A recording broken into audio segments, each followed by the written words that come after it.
Oi, pessoal, tudo bem?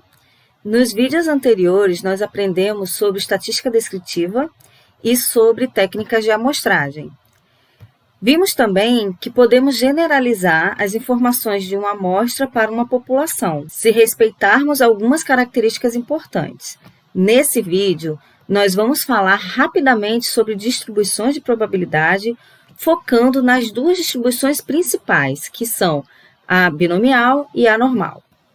Então, vamos começar falando sobre o que é probabilidade. A teoria da probabilidade é o ramo da matemática que estuda os experimentos aleatórios e, através dela, é possível analisar as chances de um determinado evento ocorrer.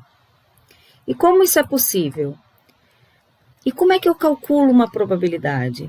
Bom, probabilidade tem muita relação com um dos primeiros vídeos que nós vimos aqui no canal, que é a frequência relativa. Então, lá na frequência relativa, a gente calculava como? Pegava a contagem de indivíduos com aquela categoria, daquela categoria, e dividia pelo total de indivíduos. Aqui é algo muito parecido. A gente pega o número de eventos, o número de resultados favoráveis ao evento A e divide pelo número de resultados totais. Então, está aqui, número de resultados favoráveis ao evento A dividido pelo número de resultados possíveis. Esse símbolo aqui, grego, ômega, significa que esse aqui é o espaço amostral do meu experimento. E aqui a gente lê assim, probabilidade de A é igual a número de resultados de A divididos pelo número de resultados totais. Agora vamos falar sobre as distribuições de probabilidade. Então, o que seria uma distribuição de probabilidade? Para cada valor da variável aleatória, você pode determinar uma probabilidade correspondente. E ao listar todos os valores da variável aleatória juntamente com sua respectiva probabilidade, você estará formando uma distribuição de probabilidade. Nós podemos representar a distribuição de probabilidade a partir de uma tabela ou a partir de uma função matemática. Mas atenção, porque não são todas as funções matemáticas que são probabilidade. Então, vamos ver quais são as propriedades das probabilidades para que a gente consiga identificar quando estou falando de probabilidade ou de uma função matemática qualquer. Então, as propriedades de uma probabilidade são essas que aparecem aqui. Uma probabilidade é sempre um valor entre 0 e 1. Qualquer valor menor do que 0 ou maior do que 1 já pode descartar que isso não é probabilidade. Além disso, como eu já defini antes, esse ômega representa o espaço amostral, que é o conjunto de todos os resultados possíveis. Então, a probabilidade de todos os resultados possíveis sempre vai ter que dar igual a 1. Outra coisa, a probabilidade de um evento vazio, ou seja, de um evento impossível, que esteja fora, por exemplo, do espaço amostral, a probabilidade desse evento vazio é 0. Então, por exemplo, se a probabilidade é um valor entre 0 e 1, esse valor aqui, probabilidade de A igual a 2,46, é um valor possível? Não, porque é maior do que 1, então isso não é uma probabilidade. Aqui do lado, probabilidade de A igual a menos 0,48 é um valor possível? Não, porque ele é negativo e não posso ter valores de probabilidade menores do que 0. E por fim, probabilidade de A igual a 0,59, aí sim eu tenho uma possível probabilidade. Então, vamos agora às definições. Você já sabe o que é probabilidade, já sabe quais são os valores possíveis de probabilidade, então vamos fazer uma breve revisão de conceitos importantes. Então, vamos lá. Experimento aleatório é qualquer experimento que não é possível prever o resultado que será obtido com exatidão. O máximo que você pode prever são chances atreladas a cada um dos resultados, e isso é probabilidade. Por isso que ele é aleatório. O contrário de experimento aleatório são os experimentos determinísticos, que são muito presentes na física. Outro conceito importante é o espaço amostral. Espaço amostral, eu já falei, é o conjunto de todos os resultados possíveis. Vamos supor que eu esteja com o exemplo de lançamento de um dado. Aqui deveria ter um ômega, mas enfim, o espaço amostral do lançamento de um dado são todos os resultados possíveis. Ou seja, quando eu lanço o dado, qual é a face do dado que fica voltada para cima? Essa face pode ser 1, ou 2, ou 3, ou 4, ou 5, ou 6. Né? Então, todos os resultados possíveis no lançamento de um dado. O último conceito importante é o evento. O evento nada mais é do que um subconjunto do espaço amostral. Vamos supor, ainda no lançamento do dado, eu esteja interessado em saber qual é a chance de jogar um dado e obter um número par. Então, o evento obter um número par é representado por quais resultados? 2, 4 e 6. Esse é o meu evento. Sempre o evento será um subconjunto do espaço amostral. Agora vamos falar sobre os modelos de probabilidade. Algumas variáveis aleatórias, elas se adaptam muito bem a uma série de problemas na prática. Então, um estudo pormenorizado dessas variáveis é de grande importância. Os modelos de probabilidade são divididos em dois grupos, os discretos e os contínuos, da mesma forma como a gente dividia os tipos de variáveis lá nos primeiros vídeos, lembram? Existem vários modelos discretos. Aqui eu trouxe só alguns exemplos, o modelo uniforme discreto, Bernoulli, binomial, hipergeométrico e o Poisson.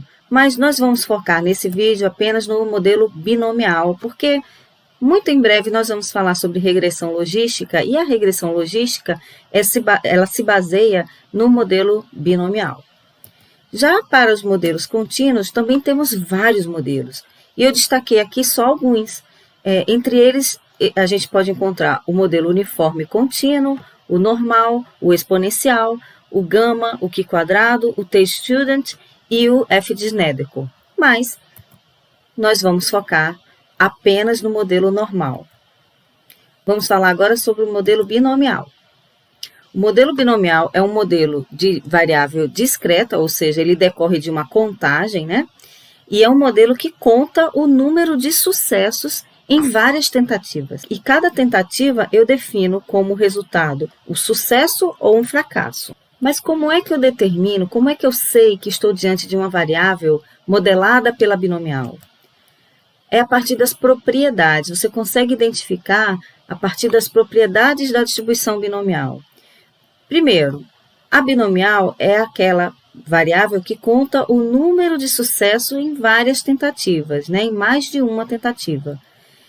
Além disso, esse n, que é o número de tentativas, ele é um número finito. Apenas 2 resultados em cada tentativa. E as tentativas são independentes, uma tentativa não interfere no resultado da outra, e, por fim, em cada tentativa a probabilidade de sucesso é sempre a mesma. Por exemplo, vamos usar como exemplo a loja de roupa da Bia. Vamos supor que a cada cliente que entra na loja, a chance desse cliente comprar alguma peça é de 0,3, ou seja, 30% dos clientes fazem alguma compra. E vamos supor que 3 clientes entraram na minha loja e eu quero saber qual é a chance de 2 desses 3 clientes fazerem alguma compra. Então, a minha variável aleatória x é o número de clientes que compram na minha loja, né? Dentre os 3 que entraram. Como é que eu faço, então, para calcular essa probabilidade? Eu posso usar, por exemplo, a árvore de probabilidades, o diagrama de probabilidades. Mas, apesar de ser muito intuitivo, porque é simples, é lógico usar o diagrama de probabilidades, quando eu tenho um N grande, acaba dando muito trabalho e acaba perdendo a objetividade do problema, né? E é por isso que é muito mais fácil resolver questões de probabilidade quando eu conheço as características daquela situação, daquele problema, e conheço a função por trás dela. A função é essa que aparece aqui no slide, mas Além da função, existem hoje em dia, com o avanço da tecnologia, muitas outras formas de obter essas probabilidades. Por exemplo, em todos os livros de estatística, no final do livro, existem várias tabelas. Uma delas é a tabela da distribuição normal, onde você consegue encontrar todas as probabilidades que você precisa.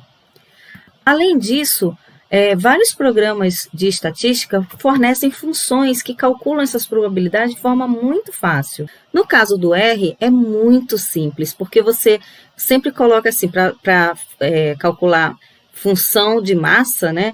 Você coloca D e o nome da função, o nome do modelo. Então, aqui vai ser D binom e você coloca entre parênteses os parâmetros dessa distribuição, que no nosso caso é o K, que é aquele 0, 1, 2 ou 3, o N, que no nosso exemplo é 3, são 3 clientes no total, e o P, que é a probabilidade do sucesso, que é 0,30, que é a probabilidade do cliente entrar na loja e fazer a compra. Então, a mesma coisa se repete aqui. Esse D binom, ele calcula a probabilidade acumulada. O P binom calcula a probabilidade naquele ponto. O Q binom, ele faz o contrário. Com base na probabilidade, ele calcula o quantio. E o R binom, ele seleciona uma amostra aleatória, R é de random, seleciona uma amostra aleatória com base numa distribuição binomial. Agora, que vocês já sabem como identificar um modelo binomial, vamos agora falar sobre o modelo normal. O modelo normal, ele é muito importante na estatística porque ele é muito usado em várias aplicações práticas. Além disso, ele serve como aproximação para vários outros modelos, desde que você identifique algumas situações como o tamanho de amostra, o formato da curva da densidade de probabilidade, enfim, várias questões que devem ser levadas em conta para verificar se existe realmente aproximação de alguns modelos para a distribuição normal. Então, aqui a gente já tem uma ideia de como que é o gráfico de densidade da distribuição normal. O gráfico da normal, ele tem sempre essa carinha, né? Parece um sino. Então, a gente chama que o gráfico da normal, ou curva de Gauss, ele tem o formato de sino, tá? Observe que aqui, ó, no ponto mais alto da curva, é representada pelo valor μ, que é a média da distribuição. E aí, me aprofundando um pouco mais nas propriedades da distribuição normal, como eu já falei, ela tem a distribuição em forma de sino. Essa curva é simétrica em relação à média, como eu falei, esse ponto aqui que fica exatamente no meio, que divide a distribuição no meio, é a média, e se ela divide a distribuição no meio, ela é também a mediana, né? Por quê? Porque mediana é exatamente o ponto que divide a distribuição em duas partes iguais. Além disso, as caudas, elas são iguais nos dois lados. Como eu já tinha falado, média e mediana são iguais, né? Porque, como ela é simétrica, a média fica exatamente no meio. Não tem nenhuma cauda nem para o lado direito, nem para o lado esquerdo. Além disso, esse ponto que é exatamente no meio, que é média e mediana, esse ponto também é a moda, porque é o ponto com maior frequência. E essa não é a definição da moda? Então, uma forma de verificar se uma variável aleatória tem distribuição normal é calcular média, mediana e moda. Se elas forem iguais ou muito próximas, então há grandes indícios de que aquela variável tem distribuição normal. Agora vamos falar dos exemplos. Qualquer variável contínua pode ser modelada por uma distribuição normal, desde que eu veja aquelas características, aquelas propriedades. Média, moda e mediana, iguais ou muito próximas, o gráfico é simétrico, a concentração dos valores fica no meio e nas caudas eu tenho poucos valores observados, e aí formando assim uma curva em formato de sino. Então, sendo assim, qualquer variável que seja resultado de uma medição pode ser distribuição normal. E aí eu trouxe alguns exemplos aqui: poluição do ar, altura de um indivíduo ou a distância percorrida em viagens de uma cidade a outra. Enfim, qualquer coisa que eu consiga identificar aquelas propriedades. E como é que eu calculo? Bom, para calcular probabilidades associadas à distribuição normal, eu preciso usar como base essa função de probabilidade aqui, essa função matemática. E para calcular probabilidades, eu preciso calcular a integral dessa função. Calcular a integral não é tarefa fácil. Por isso que a gente usa artifícios que facilitam o cálculo das probabilidades da distribuição normal, como, por exemplo, o uso de tabelas, ou, como foi feito na distribuição binomial, o uso de funções em softwares de estatística. As tabelas, todo final de livro de estatística tem uma tabela como essa, que é a tabela da distribuição normal, mas como nós vamos focar aqui o ensino a partir nas funções do R, porque ficam muito mais fáceis de serem calculados do que o uso da tabela da distribuição normal. E as funções são iguais ao que a gente viu na distribuição binomial, né? É sempre D, P, Q, R, acompanhado do nome da distribuição. Então, no caso da normal, é D norme, P norme, Q norme e R norme. E dentro dos parênteses, a gente coloca os parâmetros da distribuição normal, que no nosso caso é média e variância, ok? Uma coisa que eu não posso deixar de falar é o seguinte: quando a gente estava falando de modelo binomial, a gente conseguia calcular a probabilidade associada a um ponto especificamente. A gente viu lá que era a probabilidade de x igual a 2, lembram? Aqui na distribuição normal isso não é possível. Por quê? Porque quando a gente calcula a probabilidade de uma distribuição contínua, qualquer valor de probabilidade específico num único ponto é igual a zero. Então, por hoje é só. Eu espero que vocês vejam os próximos vídeos, que nos próximos vídeos a gente vai usar exatamente os conceitos que aprendemos no vídeo que acabei de passar para vocês.